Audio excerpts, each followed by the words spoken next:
billion-dollar companies. The first thing that you need is great ideas. And I will show that we're not lacking in that department.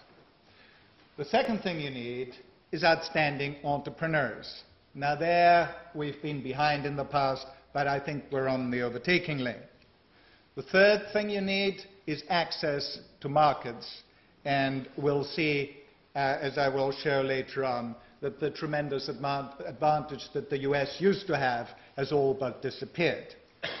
The fourth thing is billion-dollar companies are formed in clusters. They're not formed across the United States evenly, neither are they formed evenly across Europe.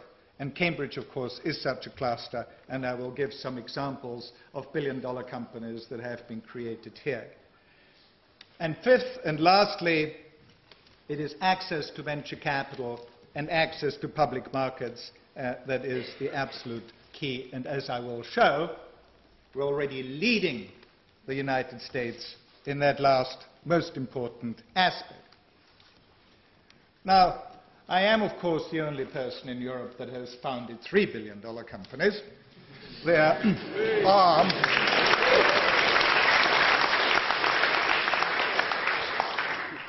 Arm and Virata as a founder, and CSR as a seed investor and board member all the way through to taking the company public on a European stock exchange, the LSE.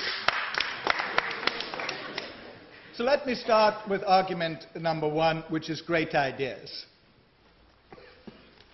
Well, we live in a university here that has 72 Nobel laureates. This is more Nobel laureates than any other university in the world. In fact, it's more Nobel laureates than any country in the world, with the exception of the United States and the UK. The latter is not entirely surprising, since Cambridge is located in the United States. Now, there are lots of... Point of information, if I may. Sure, go ahead. I would love to know how many startup companies have been founded by Nobel laureates.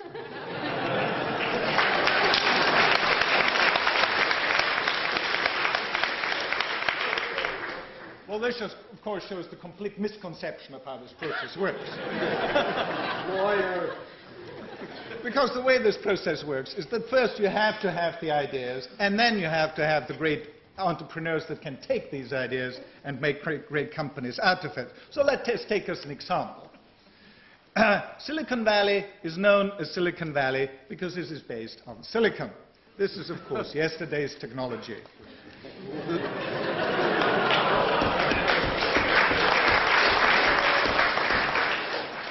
The new technology is based on plastic. What we need is plastic transistors, and the world's leading company in plastic transistors is actually Plastic Logic, which is located right here in Cambridge. Plastic Logic will allow us to build transistors at a much lower cost and will enable e-paper, and more about that later on. But let's just start with these great ideas. One of the great ideas was discovering the electron by J.J. Thomson here in the Cavendish laboratory about 100 meters from here. Because without the electron, none of this would have happened. Rutherford, of course, then discovered the proton, and Chadwick the neutron in the same laboratory, so 3 out of 3 wasn't bad going. We then followed this with the deciphering of the structure of DNA, which gave rise to a lot of insight in biotechnology. And then Richard Friend and Henning Seringhaus discovered and developed plastic transistors, which will enable these new plastic electronic era. But there are other ideas that are quite important. Joseph Schumpeter, another Austrian, was the first person who actually studied entrepreneurship and showed how creative destruction can lead to a greatly increased economic activity in a country. The second thing is great entrepreneurs. Now, admittedly, we've been lacking in this department. But, and this is my proposition, although at the moment Silicon Valley might be leading Europe, in the future it will not, because we're on a much faster growth path. So let me give you some figures on this. In Amadeus 1, 17% of the companies that we invested in with serial entrepreneurs. In Amadeus 2, this has risen to 40%. And in our latest fund, Amadeus 3, this is now up to 80%. So we've got a spectacular increase in entrepreneurial talent here in Europe. But not only do we grow it ourselves, we can also attract it here, which is part of the environment. So one example is John West, who we hired to run Solexa, the most successful biotechnology startup in Europe recently.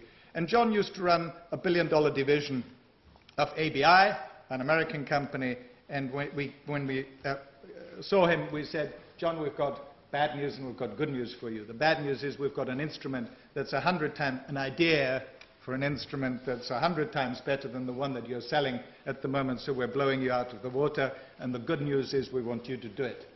So he looked at this and he joined us, and he's made a fantastic success of it. So with great entrepreneurs, we're doing well. Global markets, access to markets. The US had this phenomenal advantage of a home market that everybody had to compete in because it was the main market. Well, this is no longer so. This is a global market, and in some markets like PC, the US indeed still has a lead, because in personal computers, the microprocessor of choice is Intel, the operating system of choice is Microsoft, all the big PC companies used to be American until the sale of IBM to Lenovo, and the reason for that was that, of course, the market penetration of PCs was always higher than elsewhere. But is PC the future, or is it mobile phones? Let us look at the same issues for the mobile phone industry. Again, there is a microprocessor of choice, but it is the ARM, not Intel. And by the way, ARM, our most successful local company, has now cumulatively sold 7 billion ARMs, which is more ARMs than there are people on Earth. We actually sell 10 times more microprocessors a year than Intel. So in the mobile industry, the microprocessor is ARM. The operating system is mainly the Nokia operating system or a Symbian. The biggest mobile phone companies are European. Nokia, of course, with a 30% market share of a billion units, and Ericsson in the infrastructure. Clusters. Well, Cambridge is a terrific cluster with over 1,000 companies employing 40,000 people, and has become a low-risk place to do high-risk things in. But also, there's been great government support. There is a lot of misconception about how governments interfere with the entrepreneurial spirit in Europe. I can tell you we have a 10% capital gains tax, still just about, whereas California has 18%.